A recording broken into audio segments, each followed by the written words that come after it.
যদি তুমি নামাজ পড়ো, যদিও তুমি রোজা রাখো, যদিও তুমি দান সদকা দাও, যদিও তুমি সত্যের উপদেশ দাও, তোমার কথা মানা যদি কষ্ট হয়, বাঁকা নজরে যদি তোমার প্রতিবেশীর সঙ্গে আচরণ করো, তোমার নামাজ, তোমার রোজা, তোমার ঈমান কোনো কিছুই আল্লাহর দরবারে কবুল হবে না। বুঝতে পেরেছেন? আজকে সমাজে তো প্রতিবেশীর অভাব নাই।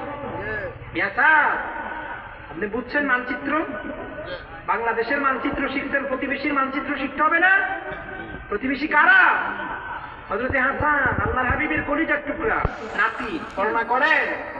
তোমার ডানে 40 ঘর, তোমার বামে 40 ঘর, তোমার সামনে 40 ঘর, তোমার পিছনে 40 ঘর। এই মানচিত্র তোমার প্রতিবেশী। খেয়াল রাখবা, এদেরকে কষ্ট দেওয়া যাবে না। ইমানদার না তুমি মিয়া?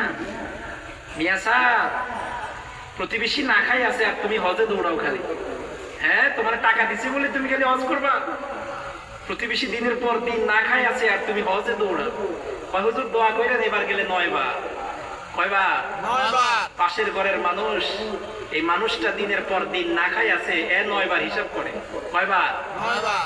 9 বার হজ করছে, কিন্তু নিজের ঘরের পাশের ঘর তো প্রতিবেশীর কাতারের প্রথম ঘরটা পড়ে। ঠিক না? ঠিক না? ঠিক না ভাই? ভাই কথা বুঝেন না? এরকম লোক আছে না নাই?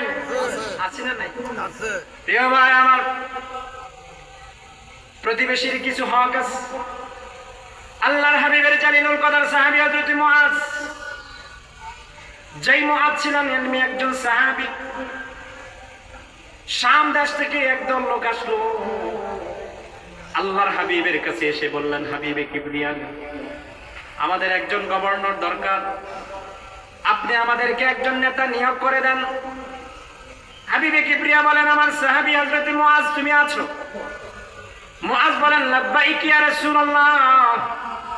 হাবিবে কিবরিয়া, আপনার কদম মোবারকে আপনার সালাম। কি বলবেন বলেন?